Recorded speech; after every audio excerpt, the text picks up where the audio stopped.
Bonjour à tous, j'espère que vous allez bien. Aujourd'hui, je vous parlais de mon histoire Jurassic World que je me suis fait sur le Deinosuchus. Et donc, commençons. L'histoire prend place en Louisiane centrale, 2 ans après les événements du manoir Lockwood. Dans les sous-sols saturés d'une ancienne distillerie clandestine de rhum, à l'écart du bayou Queue de Tortue, se trouvait une cuve d'incubation avec à l'intérieur un œuf unique de la taille d'un ballon. Cet œuf était le produit direct d'un marquage génétique. En effet, cet œuf a été créé à partir d'échantillons ADN vendus au marché noir et qui est fini entre les mains d'un syndicat du crime local dans la région du Golfe. Mais soudain, l'œuf se mit à craquer et finalement, le contenu finit par en sortir.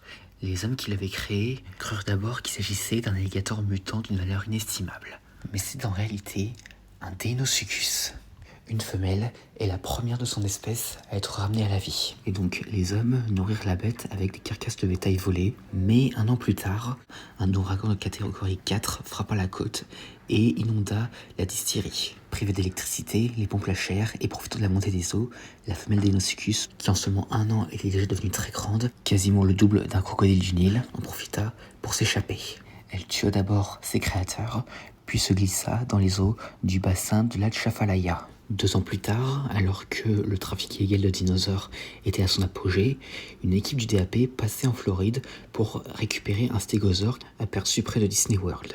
Après avoir mené à bien la mission, l'équipe en question décida de prendre congé et fit escale en Louisiane. Cependant, alors qu'ils mangent dans un restaurant dans la ville la plus proche de la Atchafalaya, ils entendirent des rumeurs. Apparemment, ces derniers temps, certains animaux semblent avoir décidé de quitter une certaine zone. Donc les agents du DAP, en entendant ça, intrigués, décidèrent d'aller enquêter, se disant qu'un dinosaure aurait pu avoir élu domicile dans le bayou.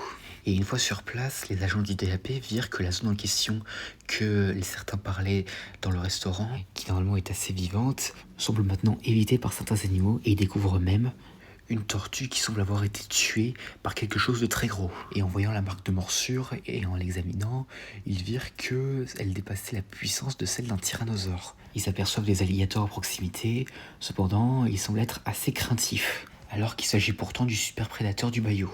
Et donc du coup, ils décidèrent de faire des analyses génétiques dans l'eau. Et là, en analysant, ils découvrirent qu'en réalité, ce qui provoquait cet événement écologique était en réalité non pas un dinosaure, mais un crocodile géant qui s'identifièrent comme un Deinosuchus. Et là, les agents du DAP, un peu surpris, comprennent que l'écosystème est un peu sous la pression d'un nouveau super prédateur invisible. Les agents décidèrent d'en parler avec le QG du DAP le plus proche. Cependant, ils ne peuvent pas encore envoyer de renfort. Donc, l'équipe doit pour l'instant gérer la situation seule.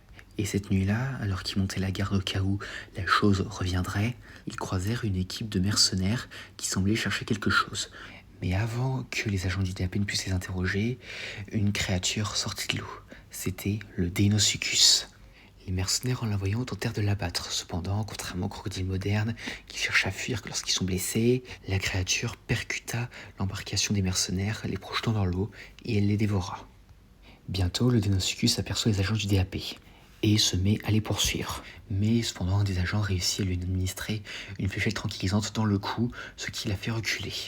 Ils étaient pour l'instant sauvés. Donc bientôt, des renforts du DAP arrivèrent avec un peu plus de matériel que ce que l'équipe avait déjà, et ils purent notamment analyser une écaille que le Deinosuchus avait perdue. Et là, une autre mauvaise découverte est faite. Pour combler les gènes manquants du génome, de l'ADN de grenouilles arboricoles africaines capable de modifier sa structure reproductrice avait été inséré dans le code génétique du Deinosuchus. Combiné à la robustesse du crocodilien, ces modifications avaient activé une parthénogenèse. Et privée de partenaires et soumise à un stress environnemental intense, cette femelle avait développé la capacité de se reproduire seule. Et donc, du coup, l'équipe du DAP décida de trouver le nid avant que les œufs n'éclosent. Le lendemain, ils s'aventurèrent une nouvelle fois dans le bayou et découvrirent le nid en question sur un îlot de boue. Cependant, un des mercenaires qui avait survécu profita d'un moment d'inattention pour récupérer un fusil harpon, décidant de voler un œuf. Donc les agents du DAP le voient et essaient de l'arrêter. Cependant, la femelle Deinosuchus apparaît et dévore le mercenaire. Elle se mit ensuite entre les humains et son nid, déterminée à le protéger. Puis, elle chargea. Donc l'un des agents tira une grenade de gaz d'immobilisation directement sur son museau, ce qui la déstabilisa un peu. Un autre attendit le dernier moment et lui tira une fusée éclairante rouge directement dans sa gueule. Et la lumière aveuglante et la chaleur intense surprirent la créature qui, affaiblie, s'arrêta. Comprenant qu'un affrontement prolongé risquait de détruire sa progéniture, elle recula lentement, mais alors qu'elle s'apprêtait à se glisser dans l'eau, les œufs finissent par éclore. Et émettant de légers cliquetis, la portée se sépara dans le courant, suivant leur mère qui n'a rien raté de l'éclosion. Et donc du coup, les jeunes Deinosuchus s'enfoncèrent dans l'eau profonde pour coloniser le réseau hydrographique du fleuve Mississippi. Et donc les agents du DAP finirent par abaisser leurs armes, contemplant l'immensité du fleuve. En premier lieu, ils ne savaient pas quoi dire, car en effet, il y avait une nouvelle espèce, en plus de ça, de super prédateurs, qui venait d'être introduits dans la région. Et donc certains agents de l'équipe se mirent à craindre qu'une nouvelle espèce invasive allait voir le jour, étant donné que cet environnement est littéralement parfait pour ces Deinosuchus. Surtout qu'en plus de ça, les crocodiles, dans des environnements parfaits comme celui-là, peuvent s'y intégrer très rapidement, contrairement aux dinosaures. Cependant, quelques jours plus tard, le résultat n'était pas du tout celui qu'ils attendaient, car en effet, il n'y avait pas eu de déclin massif dans les populations d'animaux vivant dans le bayou, ni même de grosses attaques sur les humains. Car en effet, certains rapportaient même que les Deinosuchus et les alligators tentaient même de coexister, même si le Deinosuchus était bien sûr bien plus au-dessus que les alligators. Et donc en voyant qu'il n'y avait pas vraiment de déclin dans l'écosystème, mais plutôt une adaptation, les autorités et le DAP finirent par baisser les armes. Les Deinosuchus allaient donc rester ici. Cette partie de la Louisiane était maintenant le territoire de ces crocodiles préhistoriques. Il fallait maintenant vivre avec les conséquences. Et bien plus tard, à l'époque de Jurassic World Rebirth, eh bien, ces crocodiles ayant un mode de vie totalement différent de celui des dinosaures, et qui par chance se sont retrouvés dans un environnement adapté où ils ont pu facilement s'intégrer, eh bien, ils continuèrent à rester en Louisiane. Et c'est la fin de cette histoire. J'espère que cette vidéo vous aura plu, n'hésitez pas à me dire ça dans les commentaires, et à la prochaine.